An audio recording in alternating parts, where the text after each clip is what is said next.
പാതി വിരിഞ്ഞോരു പൂമൊട്ട് ഞാൻ എൻ്റെ മോഹങ്ങൾ വാടിക്കരിഞ്ഞു പോയി. ഏതോ കരങ്ങളിൽ ഞെങ്ങി ഞെരിഞ്ഞെൻ്റെ ഓരോ തലവും പൊഴിഞ്ഞു പോയി.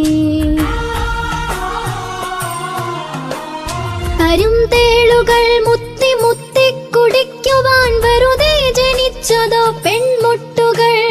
കനിവുള്ള കർക്കിട കരിമഴയ്ക്കൊപ്പമായി കരയാൻ ജനിച്ചതോ പെൺമുട്ടുകൾ. പെണ്ണ് പിഴച്ചതാണില്ല അവൾക്കില്ല മാനാഭിമാനങ്ങൾ മാനനഷ്ടം. പന്നിയെപ്പോലെ മുരളുന്നു ചെന്നായ പത്രങ്ങൾ പാത്രങ്ങളാക്കി വിളമ്പുന്നു ഷർദിൽ മണക്കും പ്രഭാത സദ്യ. ഇരകൾക്ക് പിറകെ കുതിക്കുന്ന പട്ടികൾ പതിവാ